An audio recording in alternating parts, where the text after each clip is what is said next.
الحمد لله نحمده ونستعينه ونستغفره ونؤمن به ونتوكل عليه ونعوذ بالله من شرور انفسنا ومن سيئات اعمالنا من يهده الله فلا مضل له ومن يضلل فلا هادي له واشهد ان لا اله الا الله واشهد ان محمدا عبده ورسوله اما بعد فان خير الحديث كتاب الله وخير الهدي هدي محمد صلى الله عليه وسلم وشر الأمور محدثاتها وكل محدثة بدعة وكل بدعة ضلالة وكل ضلالة في النار. أعوذ بالله من الشيطان الرجيم. بسم الله الرحمن الرحيم.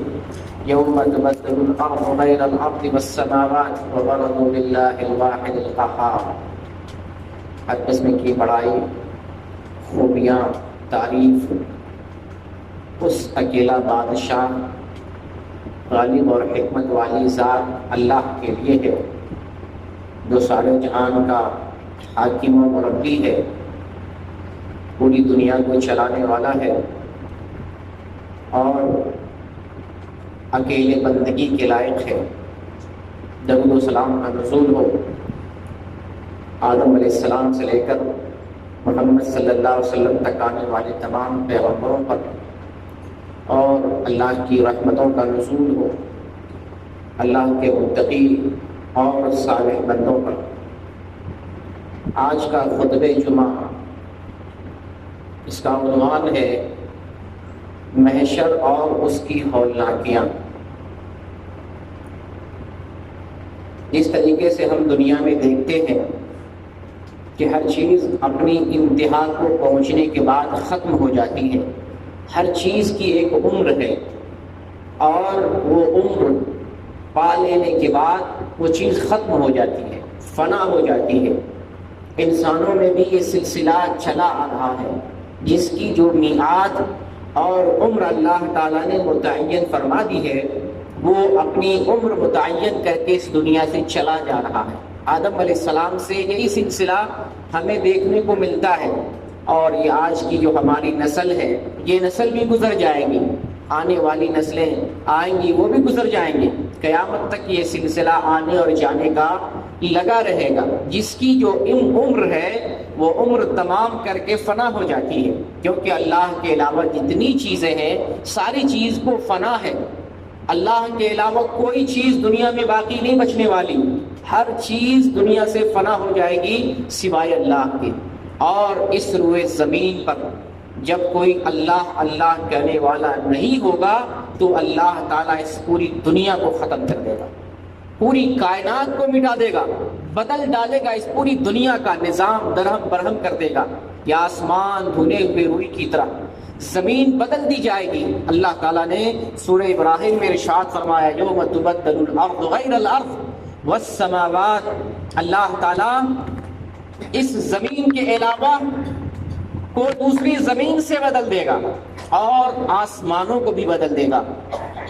وَبَرَزُوا لِلَّهِ الْوَاحِدِ الْقَهَّارِ، اور تمام کے تمام لوگ ایک اللہ کے سامنے جو غلبے والا ہے اس کے سامنے پیش ہوں گے اور اس کے سامنے کھڑے ہوں گے۔ یہ زمین بدل جائے گی۔ زمین بدلنے کا مطلب ممکن ہے یہ زمین ختم ہو جائے اور اللہ تعالیٰ دوسری زمین لائے، اور یہ بھی ممکن ہے کہ زمین تو یہی ہوگی لیکن اس کے اوصاف مکمل بدل دیے جائیں گے۔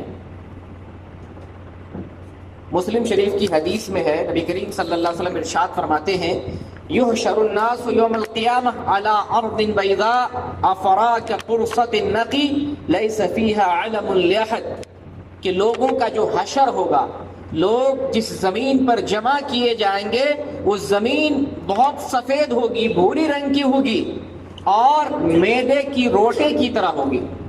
اس دن کوئی کسی کی شناخت اور کسی کے لیے کوئی علامت نہ ہوگی۔ محشر جہاں پر سب لوگ جمع کیے جائیں گے، اکٹھا کیے جائیں گے، اور وہاں پر حساب و کتاب ہوگا، اللہ عدل کی میزان اور ترازو لے کر ہوگا اور لوگوں کو اپنے کیے کا نام اعمال ملے گا۔ وہاں پر محاسبہ ہوگا، پھر پل صراط سے گزرنا ہوگا، پھر وہاں کے بعد جنت و جہنم پر اپنے اعمال کے حساب سے لوگ داخل کیے جائیں گے۔ محشر جہاں پر لوگوں کو جمع ہونا ہے، یہ ہمارے عقائد میں سے ہے۔ مومنوں کو اس بات پر عقیدہ اور ایمان ہونا چاہیے کہ ہمیں ایک دن مرنا ہے، اور ایک دن اللہ تعالیٰ ہمیں زندہ کرے گا۔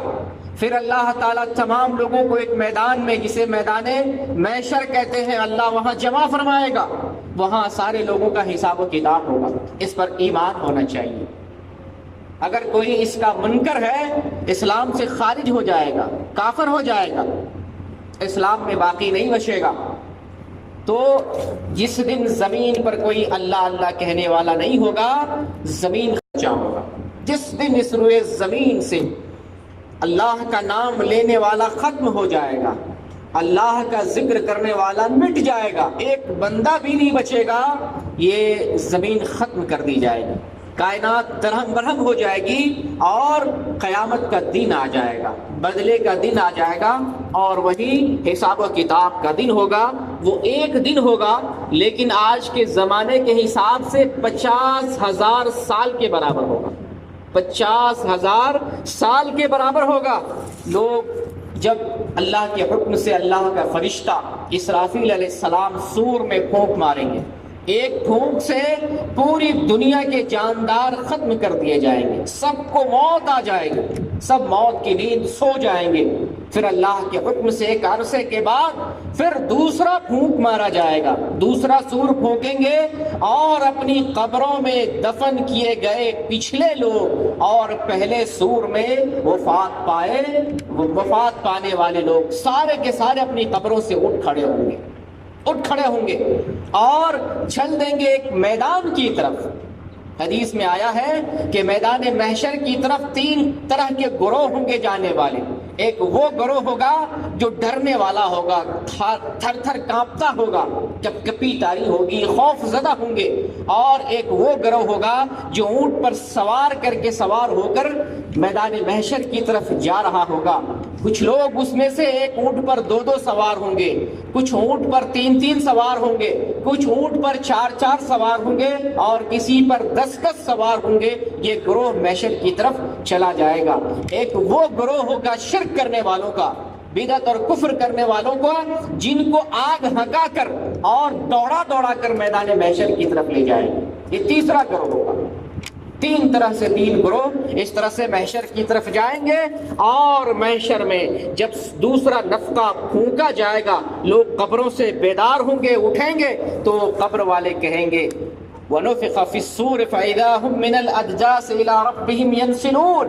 اور جب دوسرا نفقہ پھونکا جائے گا، لوگ اپنی قبروں سے اٹھیں گے اور تیزی کے ساتھ کسی شے کی طرف، کسی چیز اور حقیقت کی طرف تیزی سے بھاگ رہے ہوں گے، تیز قدموں سے چل رہے ہوں گے۔ قالوا یا ویلنا من بعثنا من مرقدنا هذا ما وعد الرحمن وصدق المرسلون۔ لوگ کہیں گے ہائے افسوس، ہائے بربادی، ہمیں کس نے اپنے سونے کی جگہ سے بیدار کر دیا، ہمیں کس نے جگا دیا، ہمیں کس نے اپنی خوابگاہ سے اٹھا دیا ہے۔ شاید لگتا ہے یہ وہی دن ہے جس دن کا اللہ نے ہم سے وعدہ کیا تھا، یہ وہی دن آ گیا، اور یہ وہی دن ہے جس کے بارے میں پیغمبروں نے سچ بتلا دیا تھا، مگر ہم نے یقین نہیں کیا، ہم نے اس پر بھروسہ نہیں کیا، ہم نے ان باتوں کو جھٹلا دیا تھا، ٹھکرا دیا تھا، انکار کر دیا تھا۔ لیکن یہ تو وہی وعدے کا دن لگتا ہے۔ یہ اتنی زبردست چیخ ہوگی فائدہ، جس کی وجہ سے سارے لوگ اللہ کے سامنے حاضر ہو جائیں گے، یک لخت یک بارگی، تمام کے تمام انسان اپنے رب کے سامنے حاضر ہو جائیں گے۔ اتنی خوف زدہ اور بھیانک چیخ ہوگی اور آواز ہوگی۔ تو یہ محشر کے دن سارے لوگ اپنے رب کے سامنے جمع ہوں گے، اور اس دن جو لوگ کہتے ہیں کہ عرفات میں لوگ جمع کیے جائیں گے، میدان محشر عرفات ہے، ان کا کہنا صحیح نہیں ہے۔ میدان حشر جو ہے وہ شام کا علاقہ، شام۔ مسند احمد کی روایت ہے، ابو ذر رضی اللہ تعالیٰ عنہ بیان کرتے ہیں، نبی اکرم صلی اللہ علیہ وسلم نے فرمایا شام جو ہے محشر اور پھیلنے کی جگہ ہے۔ یہ مسند احمد میں صحیح روایت ہے۔ تو عرفات میدان حشر نہیں ہے، شام میدان حشر ہے۔ اور آج کا جو شام ہے، ابھی ملک شام، جس کو عربی میں سوریا کہا جاتا ہے اور انگریزی میں سیریا کہا جاتا ہے، وہ 4 حصوں میں بٹ گیا ہے۔ حدیث میں جو شام کا لفظ ہے وہ کافی وسیع عریض علاقہ ہے۔ 1920 عیسوی میں غالباً وہ شام تقسیم ہو گیا تھا، 4 حصوں میں تقسیم ہوا ہے۔ ایک حصہ سیریا ہے اور دوسرا حصہ لبنان ہے، تیسرا حصہ فلسطین ہے اور چوتھا حصہ اردن ہے۔ یہ 4 ممالک پر مشتمل شام ہے۔ حدیث میں جو شام کا لفظ آیا ہے یہ 4 ممالک پر جو ہے منطبق ہوگا، چاروں ملکوں کو شامل ہوگا۔ تو شام میں لوگ جمع کیے جائیں گے اور وہاں لوگ ننگے پیر، ننگے بدن اور بغیر ختنہ کے جمع کیے جائیں گے۔ بدن پر ایک دھاگا، ایک کپڑا نہیں ہوگا، اور اس دن سارے لوگ پریشان حال اس میدان میں جمع کیے جائیں گے، جیسے ماں کے پیٹ سے پیدا ہوئے تھے اسی طریقے سے جمع کیے جائیں گے۔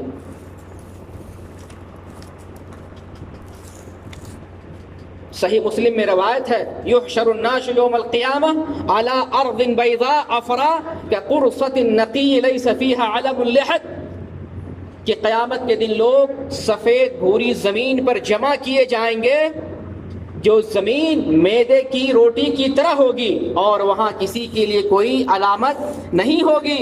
وہاں لوگ ننگے ہوں گے، وہاں لوگ ننگے بدن ہوں گے، ننگے پیر ہوں گے اور بغیر ختنے کے ہوں گے۔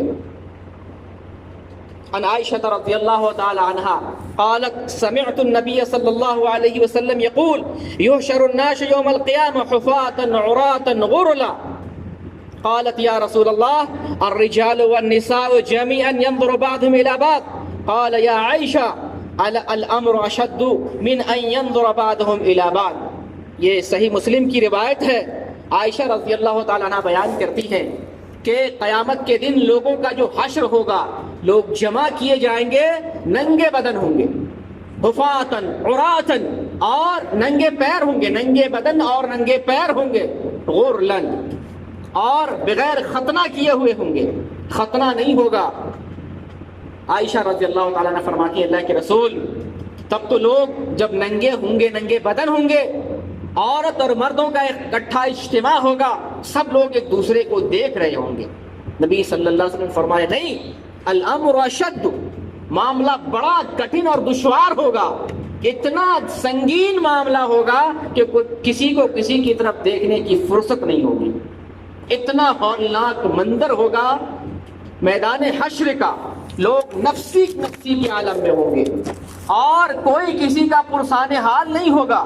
یہ سورج آج کروڑوں میل ہم سے دور ہے اور اتنی گرمی اور اتنی تپش دے رہا ہے، کل قیامت میں اور میدان حشر میں یہ سورج 1 میل کی دوری پہ آ جائے گا، اس کی حرارت اپنی جگہ، پھر جہنم کو قریب کر دیا جائے گا، اس کی گرمی اپنی جگہ، اور جس طرح سے لوگ گناہوں میں ملوث ہوں گے، اپنے گناہوں کے حساب سے پسینے میں شرابور ہوں گے، کوئی ٹکنے تک پسینے میں ہوگا، کوئی گھٹنے تک پسینے میں ہوگا، کوئی کمر تک پسینے میں ہوگا، کوئی سینے تک، کوئی گردن تک اور کوئی سر تک سراپا ڈوبا ہوا ہوگا، یہ گناہوں کی وجہ سے، اور کوئی کسی کے لیے مددگار نہیں ہوگا، ہر کوئی دوسرے سے بھاگے گا۔ لوگ ایک دوسرے کو پہچان رہے ہوں گے، یہ میرا بھائی ہے، یہ میرا دوست ہے، یہ میرا رشتہ دار ہے، یہ میری بیوی ہے، یہ میرے ماں باپ ہیں، مگر کوئی کسی کو نہیں پوچھے گا۔ قرآن نے سورہ عبسہ میں نقشہ کھینچا ہے، یوم یفر المرء من اخیہ وامہ وابیہ وصاحبتہ وبنیہ لکل امرئ منہم یومئذ شأن یغنیہ۔ اس دن آدمی اپنے بھائی سے بھاگے گا، اپنے ماں باپ سے بھاگیں گے، اپنی بیوی اور اپنی اولاد سے بھاگے گا، اور اس دن ہر کسی کے لیے ایسی فکر ہوگی جو اس کے لیے کافی ہوگی۔ ہر کوئی فکر مند ہوگا، ہر کوئی خوف کے عالم میں ہوگا، ہر کوئی دہشت کے عالم میں ہوگا، عجیب منظر اور سما ہوگا، لوگ پریشان ہوں گے۔ ایک دن 50,000 سال کے برابر ہوگا۔ گرمی کی تپش اپنی جگہ، دن کی لمبائی اپنی جگہ، بھوک اور پیاس کے مارے لوگ بلک رہے ہوں گے، کہیں کھانے کا انتظام نہیں، کہیں پینے کا انتظام نہیں، اور عرش الہی کے علاوہ کوئی پورے محشر میں کوئی سایہ نہ ہوگا، کوئی سایہ نہ ہوگا۔ آج کی گرمی، سورج اتنا دور ہونے کے باوجود اس گرمی کو ہم برداشت نہیں کر پاتے۔ نہ جانے اپنے بدن کو ٹھنڈک پہنچانے کے لیے کس کس طرح کا سامان اور سہولت کا استعمال کرتے ہیں۔ کل کوئی آسانی نہیں ہوگی اور کوئی سایہ نہیں ہوگا، کوئی مددگار نہیں ہوگا۔ اس عالم میں کون کام آئے گا؟ اس عالم میں ہمیں کون پوچھے گا جس دن نہ باپ کام آئے گا، نہ اولاد کام آئے گی، نہ بیوی کام آئے گی، اور نہ ہی کوئی کسی کو پوچھنے والا ہوگا۔ کتنا بھیانک وہ دن اور کتنا خطرناک وہ دن ہوگا۔ اس دن کی بس یاد دلانا چاہتا ہوں، اس دن کو یاد کرنا ہے اور یاد کر کے آخرت کی تیاری کرنی ہے۔ کہیں وہ دن، وہ منظر اور وہ چیزیں ہماری نظروں سے اوجھل نہ ہو جائے۔ ہمیں اس دن کی طرف جانا ہے اور سارے لوگوں کو وہاں جمع ہونا ہے۔ اس دن کوئی آدمی اللہ کے اس میدان سے بھاگ نہیں سکتا، بھاگنے کا کوئی راستہ نہیں ہوگا۔ فرشتے، دو فرشتے ایک ایک آدمی کو پکڑ کے حشر کے میدان میں جمع کریں گے، کوئی کہیں نہیں بھاگ سکتا۔ ہر کوئی اپنے رب کے سامنے ننگا کھڑا ہوگا اور وہاں پر اپنے رب کے سامنے پیشی ہوگی اور لوگ پریشان ہوں گے، پریشانیاں ایک طرف، اور پھر حساب و کتاب میں تاخیر ہوگی۔ لوگ سوچیں گے چلو جلدی سے حساب و کتاب ہو جائے، جان چھوٹ جائے، بھوک سے، پیاس سے، گرمی کی شدت سے جان چھوٹ جائے، کسی طریقے سے معاملہ حل ہو جائے، حساب و کتاب ہو جائے، چلو جو ہی مقام سے ہی جنت و جہنم کہیں تو چلے جائیں۔ اس گرمی میں، اس پریشانی میں، اس خوف اور ہیبت سے نجات تو مل جائے۔ لوگ آدم علیہ السلام کے پاس جائیں گے، اللہ سے سفارش کریں کہ ہمارا حساب و کتاب کر دے۔ آدم علیہ السلام معذرت کریں گے، یہ کام تو مجھ سے نہیں ہو سکتا۔ لوگ ابراہیم علیہ السلام کے پاس جائیں گے، ابراہیم علیہ السلام بھی معذرت کر لیں گے۔ لوگ موسیٰ علیہ السلام کے پاس جائیں گے، لوگ عیسیٰ علیہ السلام کے پاس جائیں گے، سارے انبیاء معذرت کر لیں گے۔ آخر میں محمد صلی اللہ علیہ وسلم کے پاس لوگ جائیں گے اور اللہ سے سفارش کرنے کے لیے کہیں گے۔ محمد صلی اللہ علیہ وسلم اللہ تعالیٰ سے سفارش کریں گے اور اللہ تعالیٰ اپنے پیغمبر محمد صلی اللہ علیہ وسلم کی سفارش قبول کریں گے۔ اسے شفاعت کبریٰ کے نام سے جانا جاتا ہے۔ پھر اللہ کی طرف سے عدالت لگے گی اور اللہ تعالیٰ بندوں کا حساب و کتاب لے گا۔ تمام بندوں میں نام اعمال تقسیم کر دیے جائیں گے، ہر کسی کو اپنے ہاتھوں میں اس کا نام عمل دے دیا جائے گا۔ جو آدمی اچھا ہوگا دائیں ہاتھ میں اس کا نام عمل ملے گا، اور جو برا ہوگا بائیں ہاتھ میں خود بخود اس کا نام اعمال چلا جائے گا۔ پھر اللہ تعالیٰ محاسبہ کرے گا بندوں کا، پھر اللہ تعالیٰ اپنے بندوں کا محاسبہ کرے گا اور اللہ تعالیٰ اپنے بندوں سے پوچھ گچھ کرے گا۔ صرف نام اعمال نہیں دے گا، پوچھے گا، کئی سوالات پوچھیں گے، ہر بندے سے پوچھے گا تم نے زندگی کہاں گزاری، تم نے جوانی کہاں گزاری، تم نے کتنا علم حاصل کیا، تم نے کتنا علم پر عمل کیا، تم نے دولت کہاں سے کمائی، تم نے دولت کہاں خرچ کیا، ہر بندے سے سوال ہوگا۔ اور پھر اللہ تعالیٰ عمل کو وزن کرے گا، کسی کے ساتھ کوئی زیادتی نہیں ہوگی، کوئی یہ نہیں کہہ سکتا میرے ہاتھ میں جو میرا رزلٹ آیا ہے غلط ہے، میں نے غلطی کہاں کی ہے، میں نے تو ایسا نہیں کیا تھا، میرا رزلٹ اچھا ہونا چاہیے تھا، میرا رزلٹ تو غلط آ گیا، کوئی ایسا نہیں کہہ سکتا۔ اللہ تعالیٰ پھر بھی بندوں پر حجت تمام کرنے کے لیے انسانوں کا عمل تولے گا، وزن کرے گا۔ دیکھو تمہارا عمل دکھا دیتے ہیں وزن کر کے، اور یہ بتلا دیتے ہیں آج کسی کے ساتھ ذرہ برابر بھی ظلم نہیں ہوا، سب کے ساتھ عدل ہوا ہے۔ پھر پل صراط پر سے سب کو گزارا جائے گا، وہاں اندھیرا ہوگا، روشنی نہیں ہوگی، لیکن ایمان کی روشنی ضرور ہوگی۔ جس کے پاس جتنا ایمان ہوگا اتنی روشنی وہاں نظر آئے گی اور اتنی تیزی کے ساتھ وہ پل صراط پر سے گزریں گے۔ جتنا زیادہ ایمان ہوگا اتنی تیزی سے پل صراط پر سے گزریں گے. کسی کا کوئی بجلی کی رفتار سے، کوئی گھوڑے کی رفتار سے، کوئی اونٹ کی رفتار سے، کوئی بکری اور جانور کی رفتار سے، کوئی لٹکتے پھٹکتے یہ اس پل صراط پار کریں گے. جن کا نام ہے جن کی قسمت میں جہنم ہوگا وہ اسی پل سے گر کر جہنم میں، آگوں والے جہنم میں گر جائیں گے. اور پھر جنت و جہنم میں اپنے اعمال کے حساب سے لوگ داخل کر دیے جائیں گے. تو دن محشر کا بڑا بھیانک ہے. اس دن کو ہمیں یاد کرنا اور اس دن کی سختی سے بچانے کے لیے ہمیں یہاں فکر کرنی ہے. ساری باتیں بیان نہیں کی جا سکتی ہیں مگر ایمان کو تازہ کیا جا سکتا ہے. اس دن کو یاد کر کے فکر پیدا کی جا سکتی ہے کہ ہم ایسا کون سا عمل کریں کہ اس دن ہم اللہ سے خوف نہ کھائیں، اس دن ہم بھیانک منظر سے نہ ڈریں، اس دن اللہ کے عرش کا ہمیں سایہ نصیب ہو جائے، اس دن ہمارے ہاتھ میں، دائیں ہاتھ میں ہمارا نام اعمال مل جائے. کون سا ایسا عمل ہے جو کرنے سے ہمیں اس ہولناکی سے نجات ملے گی اور وہاں ہمیں کوئی غم نہیں ہوگا اور کوئی فکر نہیں ہوگی. اللہ تعالیٰ اپنے بندوں سے وہاں کہے گا یا عبادی لا خوف علیکم اليوم ولا انتم تحزنون. اے میرے بندو تمہیں آج کوئی خوف نہیں ہوگا اور تم غمگین نہیں کیے جاؤ گے.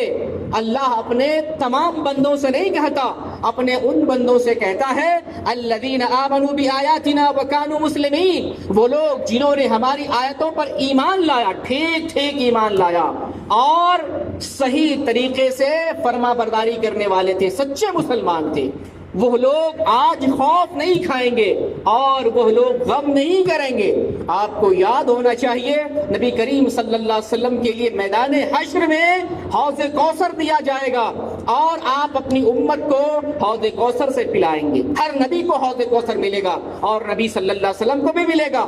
وہ پانی شہد سے بھی زیادہ میٹھا، وہ پانی دودھ سے بھی زیادہ سفید. ایک مرتبہ کوئی پی لے پھر زندگی میں پیاسا نہیں ہوگا، پیاس نہیں لگے گی. اور آپ اپنی امتی کو پلاتے جائیں گے جو نیک لوگ ہوں گے. کچھ ایسے بھی لوگ آئیں گے جنہیں نبی صلی اللہ علیہ وسلم پہچانتے ہوں گے اور وہ لوگ بھی نبی صلی اللہ علیہ وسلم کو پہچانتے ہوں گے. جب آپ انہیں حوض کوثر کا جام پلانے لگیں گے روک دیے جائیں گے، فرشتے انہیں روک دیں گے. آپ صلی اللہ علیہ وسلم پوچھیں گے کیا بات ہے، یہ تو ہمارے آدمی ہے، ہم انہیں پہچانتے ہیں. تو فرشتے جواب دیں گے آپ کو پتا نہیں یہ دین میں بدعت ایجاد کرنے والے ہیں، دین میں نئی باتیں گڑھنے والے تھے. آپ صلی اللہ علیہ وسلم کہیں گے دوری ہو، ناکامی ہو، دوری ہو ایسے لوگوں کے لیے جنہوں نے ہمارے دین کو بدل دیا اور دین میں نئی باتیں ایجاد کی. تو دین میں نئی باتوں کو ایجاد کرنے سے بچیں جو حوض کوثر کے جام سے دوری کا سبب بنے گا. تو ہمیں اللہ کے کلام پر ٹھیک ایمان لانا ہے اور اللہ کی فرما برداری کرنی ہے اور اللہ کے عرش کا سایہ پانے کے لیے ایک حدیث میں ذکر ہے، بخاری شریف کی حدیث ہے کہ جس دن کوئی سایہ نہ ہوگا، سائے میں 7 قسم کے لوگ آرام فرمائیں گے، انہیں سایہ نصیب ہوگا. ان میں پہلا وہ آدمی ہوگا جو عدل کے ساتھ حکومت کیا ہوگا، عادل حکمراں ہوگا، اللہ اسے اپنے عرش الہی کا سایہ نصیب فرمائے گا. دوسرا وہ نوجوان ہوگا جو جوانی میں اللہ کی بندگی کیا ہوگا. اور تیسرا وہ آدمی ہوگا جس کا دل مسجدوں سے لگا رہتا ہے. جمعہ کا دن ہے، دیکھیں کیا منظر ہے اور کس طرح سے لوگ تاخیر سے آتے ہیں. جب ہفتے کے ایک دن کا جو عید کا دن ہے یہ حال ہے تو پھر ہمارا کیا عالم ہوگا میدان حشر میں. اور ایک آدمی، 2 آدمی وہ ہوگا جو آپس میں اللہ کی رضا کے لیے دوستی اور دشمنی کرنے والا ہوگا. دوستی اور دشمنی کی جو بنیاد ہوگی اللہ کی رضا مندی ہوگی. اور اسی طریقے سے ایک بندہ وہ ہوگا جس کو خوبصورت عورت گناہ کی دعوت دیتی ہے، وہ آدمی گناہ نہیں کرتا، وہ کہتا ہے انی اخاف اللہ، میں اپنے رب سے ڈرنے والا ہوں. ایسا بندہ بھی کل قیامت میں جب کوئی سے ایک بندہ وہ بھی ہوگا جو صدقہ و خیرات چھپ کر کرنے والا ہوگا، دکھا کر فوٹو لے کر نہیں، لوگوں کو بتلا کر نہیں، چپکے سے صدقہ و خیرات کرنے والا ہوگا.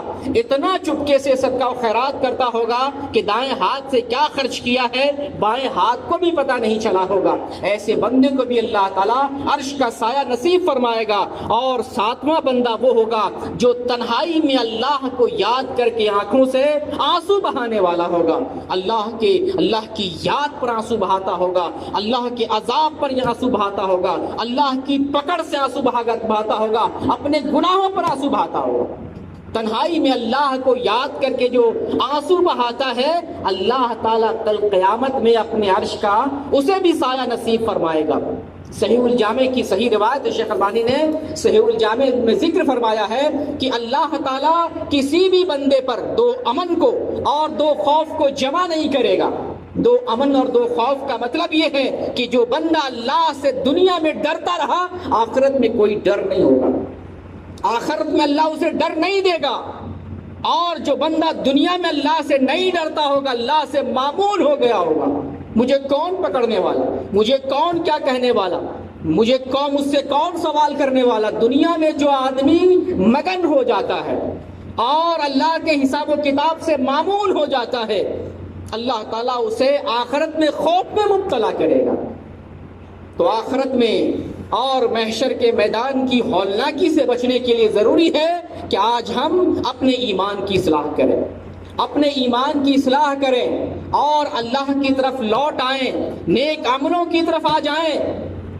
نماز پڑھنے والا آدمی، وضو کرنے والا آدمی قیامت میں اپنے وضو کے اثر سے پہچان لیا جائے گا، یہ امت محمدیہ کے افراد ہیں، یہ نیک لوگ ہیں۔ ظلم کرنے سے بچیں، اللہ کا حق ادا کریں، بندوں کا حق ادا کریں، اللہ سے دنیا میں ڈریں اور اللہ سے تنہائی میں ڈرتے رہیں۔ اپنے جسم کا حق ادا کریں، اپنی اولاد کا حق ادا کریں، اپنے رشتہ داروں کا حق ادا کریں اور نیکی کا کام دنیا میں بجا لاتے رہیں، اللہ سے دنیا میں ڈرتے رہیں۔ اللہ تعالیٰ آخرت میں ہمیں معمول کر دے گا، اللہ ہمیں کوئی خوف نہیں دے گا اور اللہ تعالیٰ ہمیں نجات دے گا۔ اللہ تعالیٰ ان لوگوں میں سے ہمیں بنائے گا جن کو اللہ تعالیٰ دائیں ہاتھ میں نامہ اعمال دیتا ہے۔ تو وہ دن بڑا بھیانک ہوگا جس دن کوئی کسی کے کام نہیں آئے گا، کوئی کسی کا مددگار نہیں ہوگا، ہر شخص اپنے کیے کے حساب سے بدلہ پائے گا اور اپنے جرم کے حساب سے گناہوں کی سزا پائے گا، اور اللہ کے ہاں اتنی سخت اس کی پکڑ ہوگی، اس کا محاسبہ ہوگا۔ اس دن جیسے لوگ لگیں گے شراب پی لیا ہے، اس دن جیسے لگے گا کہ لوگ بدمست ہیں، اتنا سخت دن ہوگا، عورتوں کا حمل ضائع ہو جائے گا، جو حاملہ ہوں گی اس کا حمل ضائع ہو جائے گا، جو دودھ پلانے والی عورت ہوگی وہ اپنے بچے کو دودھ پلانا چھوڑ کر بھول کر بھاگ جائے گی۔ اتنا سخت دن ہوگا۔ وہ کون سا دن ہوگا؟ اللہ کے عذاب کی وجہ سے، اللہ کی پکڑ کی وجہ سے بڑا سخت دن ہوگا۔ اس دن کی پکڑ سے، اس کی ہولناکی سے اور اس کی خوف زدگی سے ہمیں بچنے کے لیے ضروری ہے کہ اس دنیا میں سامان کریں، اس دن کو یاد کریں اور اس دن کو یاد کر کے یہی اپنے ایمان کی اصلاح کر لیں، اپنے عقیدے کی اصلاح کر لیں، اپنے اعمال کی اصلاح کر لیں، اور جو غلطیاں ہم سے سرزد ہوئی ہیں اللہ کے حق میں ان غلطیوں کی معافی طلب کر لیں، اور جو غلطیاں ہم سے سرزد ہو گئی ہیں بندوں کے حق میں ان غلطیوں کی بندوں سے تلافی کر لیں، معافی طلب کر لیں اور بندوں کے حقوق کو لوٹا دیں۔ اللہ تعالیٰ سے دعا ہے بار الہ دنیا میں ہمیں اپنی خشیت سے نواز دے تاکہ ہم آخرت میں معمول ہو جائیں۔ بار الہ دنیا میں ہمارے ایمان کی کمزوری دور فرما دے تاکہ آخرت میں ہمیں کامیابی نصیب ہو سکے۔ اے اللہ دنیا میں وہ نیکیاں ہمیں کرنے کی توفیق دے کہ جس دن کوئی سایہ نہ ہو اس دن ہمیں سایہ نصیب ہو سکے۔ اے اللہ دنیا میں ہمیں ایسی نیکیوں کی توفیق دے جس کی بنیاد پر آخرت میں ہمیں جنت نصیب ہو سکے۔ بار الہ ہمارے ایمان میں کمزوریاں ہیں اس کو دور فرما دے۔ اے اللہ ہمارے اعمال میں کوتاہیاں ہیں، اے اللہ ان کوتاہیوں کو دور فرما دے۔ اے اللہ ہمارے سینوں کو بغض و حسد سے، نفرت و کینہ سے دور فرما دے۔ اے اللہ ہمارے اندر جو گناہ اور معصیت ہے اے اللہ اس کو تو دور فرما دے۔ اے اللہ ہمارے ایمان کی، عقائد کی، اعمال کی اصلاح فرما دے۔ اے اللہ مسلمانوں کی اصلاح فرما دے۔ اے اللہ مسلمانوں کے کمزور ایمان کی اصلاح فرما دے۔ اے اللہ ہم دین سے بھٹکے ہوئے ہیں، صحیح دین پر آنے کی توفیق دے۔ بار الہ دنیا میں جہاں مسلمان پریشان حال ہیں تو ان کی حفاظت فرما، ان کی غیبی مدد فرما۔ اے اللہ مسلمانوں کو ظالموں کے ظلم سے بچا، اے اللہ ہم لوگوں کو دشمنوں کے شر و فساد سے بچا، اے اللہ ہمارے ایمان کی اور غیرت و حمیت کی حفاظت فرما۔ بار الہ دنیا میں جب تک ہمیں زندہ رکھ، اسلام پر زندہ رکھ، اور جب ہمارا خاتمہ ہو تو ایمان پر خاتمہ ہو۔ آمین۔